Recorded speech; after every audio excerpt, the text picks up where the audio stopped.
It was a chilling scene in New York's Central Park where a group of 7 teenagers had just stepped onto a frozen lake to take a group selfie. Ethan pointed out all the kids scattered around on the ice. We weren't paying much attention to them. We were skating along, and then we both noticed the guy in front of me running. Bennett Jonas, a San Clemente High School graduate, and his friend, Ethan Turnbull, grabbed their skateboards and sprinted toward the icy shore. We heard screams, and we look over, and now all you can see were their heads and thrashing water, and everyone on shore was just, what do we do? What do we do? How do we get them out? And they had big backpacks, big jackets. They had no strength left. They weren't going to get out. And, I just kind of had to do it. And fortunately, I trusted myself. I for sure knew I was strong enough to get them out. I just knew I had to do it quick enough. Bennett also knew it would be dangerous to go in after them. Where they went through was pretty deep, and the kids in the back, the 2 kids in the back were on top of each other. They were all ripping each other under the water. They had backpacks on and jackets and boots. It was cold, and they weren't getting out. So as I'm going out, I was having to brake and move the chunks of ice out of the way to get a path to them.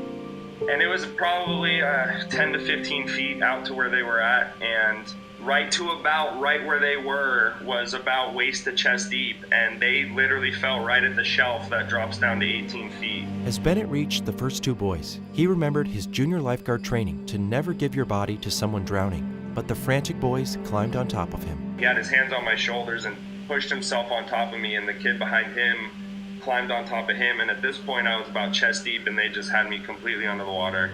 Bennett was able to push himself to the surface and pull the first 2 boys up and pass them off to Ethan. He grabbed them and pulled them up onto the beach. And then at that point I grabbed the ladder from the guy on shore who had already gotten one out.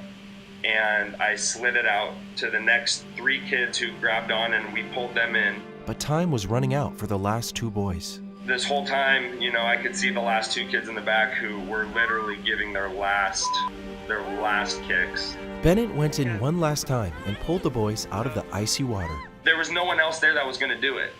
It was either I went in and pulled those kids out, or those kids were going to drown where they were. Bennett's parents heard about their son's courageous actions in a phone call he made while walking back to his New York apartment.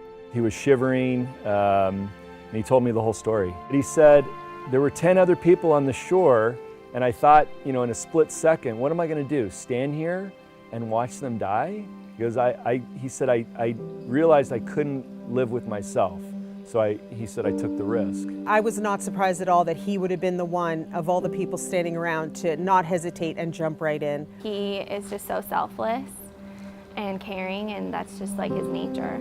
He went beyond what anybody else was doing. He jumped right in. I mean, there were a lot of people around, and he was the one that jumped in the water without even thinking. So, that to me defines hero. Bennett credits his faith in giving him the strength to take that dangerous icy plunge and save those teenagers in trouble. Dad, God put me there. God gave me the courage to jump in the water, and he actually gave me the strength because the first 2 kids jumped on my back and took me down. Now I get it. It was part of this whole plan for him to be in the park to save these kids. So it was definitely higher powers, and he was meant to be there. I do feel proud of what I did. 7 people are now alive and breathing because of something that I did. When I think back on how many people do I know that would have seen that situation with those children drowning in the icy circumstances and dove right in to save those kids, I don't know how many would have. And so in that aspect, yes, I do think he's a hero, and he's certainly my hero.